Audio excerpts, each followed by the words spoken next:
Alright, apologies for my hair. My girlfriend's on a work trip, and I usually just bum hair ties off her as it's growing out, so just gonna have to deal with that. I really didn't want to have to make this video, but it's kind of gotten excessive. I've been abysmally low elo for a while, which means I'm playing with a lot of streamers in EU West, the more popular ones. The less popular ones tend to be higher elo, and with the most popular streamers in EU West, who tend to get between a few hundred and a few thousand views, they tend to all be like Diamond 3 or just a little bit higher. But they're typically between like Master 50 LP and like Diamond 3. It's in that fairly low elo range. So I've had to deal with a lot of them recently, which is not something I've had to do since I got back to the game and just started playing on US briefly. But I am now, and I have encountered just a lot of terribleness from these public personalities. Not necessarily towards me. Usually not, because I tend to mute them pretty quickly in game. But you see a lot of like post-game arguments and a lot of the stuff, and it's excessive. And it happens with EU Masters players too. And EU Masters are probably the worst, but that's a bit higher up, and realistically, they're not as influential in the public sphere. But this video is not about nastiness. I know a lot of people are starting to believe that toxicity is a good thing, because Korea and EU are better servers than NA. EU slightly better, Korea a lot better, and people have it in their minds that because these servers are better and more toxic, that the toxicity is conducive to a better environment to actually improve in, which is probably bullshit, but also not what I'm here to talk about right now. What I'm here to talk about is streamers that are under the guise of like educational stream. Now, this could be kind of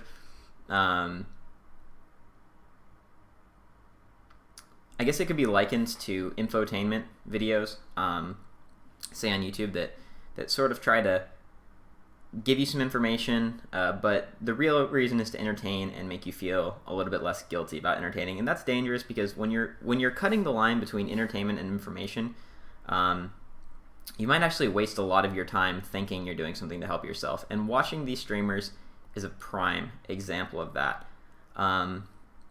And something just happened to me about 30 minutes ago in game that I was just like, I can't take it anymore. Because I went into this game knowing this guy is fairly toxic. I know that he is not very good at informing, and I know that he used to be fairly good at informing, but that wasn't where the money was at, and now he does this shit. He just streams. And I get repeating yourself a bunch is a pain in the ass. I've dealt with that same issue when trying to have an informative stream. It's very hard because you're often saying the same thing over and over and over again, and that can be a very challenging thing to do, especially if you're playing on your main, and especially if you're trying to focus on the game yourself, and what you're thinking about might not necessarily be what the people you're trying to teach are thinking about. Anyway, this is what happened. I will go for a walk. I need some air, I think. Need a little break. We'll get some food. For context, I'm fast Q, and I believe the Pike called me delusional because I said everyone shared responsibility for the loss. In Diamond 2,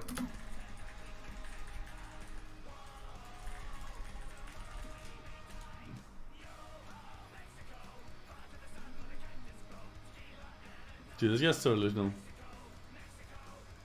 He's actually so dumb.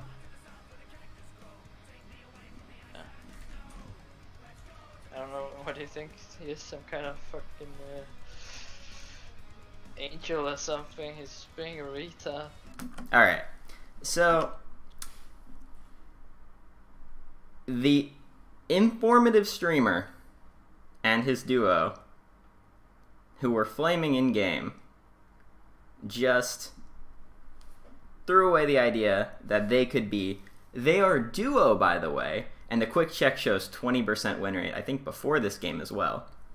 But it's always their team's fault, right? And they couldn't have done anything, all right? If that was Faker and, I don't know, who's a support that everyone knows? Core JJ probably. But really good mid and support. They couldn't win, right?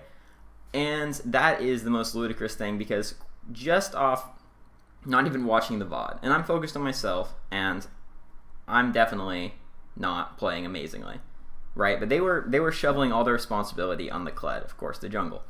And I'm not saying Kled played well. He probably played the worst on the team. However, the idea that Wickd, who found 3 solo kills on Annie, which, by the way, was all him, nothing to do with Annie misplaying, of course, and then essentially not translating the lead at all into anything, that somehow fell on the Kled's shoulders. Now, basically, Wickd got 3 quick solo kills on the Annie. He burned a flash to get the 3rd solo kill, and I believe it was Ignite as well. To kill a already 0-2 Annie when there was a GP top and a bot lane that had a Draven on our side. So there was a lot of incentive to roam, and especially with the Kled being behind, it makes total sense for him to snowball the rest of the map, right? Instead of trying to snowball on Annie, who's inevitably going to be able to deal with solo dives under her tower because she's Annie. But he got a couple kills, just kind of abusing the fact that he had more knowledge of Irelia's damage, and then flamed when he didn't win the game off just solo killing Lane a couple times. The Pyke, he made several engages where there was no follow-up, like remotely close to him. He thought everyone had Ghost on his team. He lost a kill because he forgot to charge his Q. So even if you don't have the best game knowledge, you can say, I've done things better this game. All right. I made plenty of mistakes as well. The point is, when everyone was assaulting Kled verbally, I was saying, we all shared responsibility, we all did things that are bad. And that, of course, had a lot of backlash. Now, if you're watching these streamers and you get it into your fucking head that you couldn't have done anything better just because someone on your team did worse, then that means that, assuming you're about average, and about, 80% of games, you're not going to improve at all? Because you're just going to say, I played fine, someone on my team did worse, right? Because the Pyke, I mean, if you're basing it off a very shallow, and these players don't have great game knowledge, if you're basing it off a very shallow observation, then probably Wickd played the best, and that Pyke played in the middle, with me playing second, and then Draven, right? So if you're looking at that, clearly he couldn't have done anything better. He couldn't have roamed and snowballed his lead.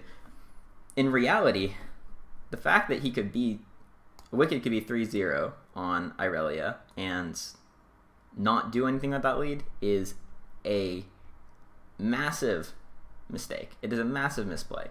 There was a Gangplank top who I know that with a soft breeze, we could have dove over and over and over again. He could have snowballed to Vladimir, which could have taken over a lot of the game. However, I was going roughly even in lane pretty much the whole time, slight lead, and no punish at all. Not from the Kled. Kled was super far behind. Could Kled have done something? Could Kled have out-jungled in Italy?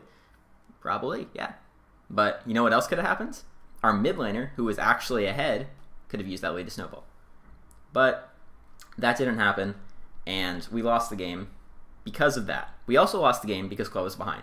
But League of Legends is not a game where one person shares the entire responsibility for any loss. And especially if you're talking about a game in D2, where basic fucking mistakes, like just forgetting who's top lane informative stream, by the way, and not understanding how to play around that champion, not understanding that your Draven Pyke lane isn't snowballing, maybe you should try to do that. Admittedly, I think it was Ezreal over Khan.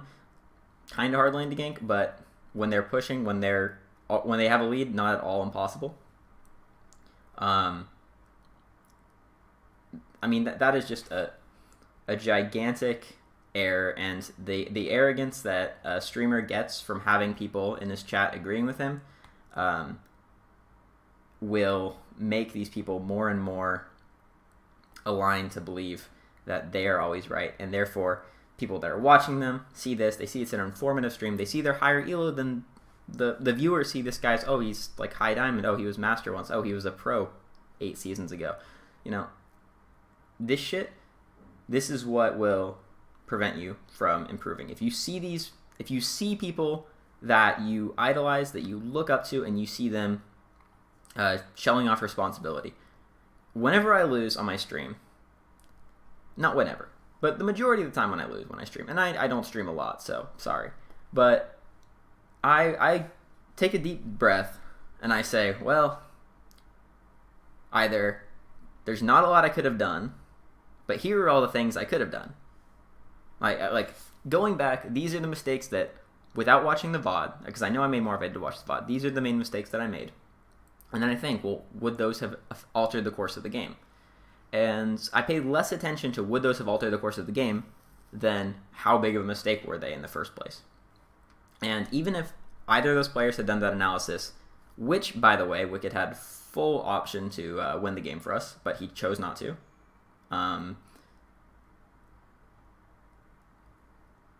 If you have that sort of analysis, then you're going to actually get better at the game. And if you just honestly, like, gotten out what I need to say, this is just, it's ridiculous how these streamers have people that recommend them to other people, that they're an informative stream, and this one bothers me the most because he's under the guise of having an informative stream when it's not. It's entertainment. You know, there's plenty of other streamers that are more popular that are toxic and shouldn't be, you know, I don't think should be influencing. But there's a lot greater ills in the world. You know, there's a bunch of fucking bad influences, and people idolizing stupidity and anger and all these negative attributes that are far more popular than a few thousand streams on Twitch. But the idea that something is going to, a stream like this will make you a better player compared to just watching, well, going back to Faker, I mean, that is an amazing stream. He streams a fair amount. He has incredible map move or camera control. He plays pretty much everything, and he does it well. Watch a stream like that. Why do you have to watch a guy that just explains, oh, I'm pushing the wave here sometimes, and the rest of the time is just bitching about his team? You can watch a far better player that you don't understand what he's saying anyway. So, yeah, I hope if one person, I don't really care how much hate this gives me, because I actually only called out Wickd. I was expecting to call out a bunch of other people, but I didn't mention anyone else by name as far as I know. If one person stops watching these fucking streams because it clicks, then I've done my job, because honestly, it's just disgusting that they can masquerade as an informative stream when they act like this, and when they demonstrate just such terrible lack of game knowledge. The guy's not better than his elo. He doesn't have more game knowledge than your average D2, D1, D3, whatever the fuck he is. Okay, neither do most of these streamers. They're mechanical players like everyone else in the US and Diamond 1, and they don't know fuck all. So you can watch them, but you're not going to get better from watching them. So peace.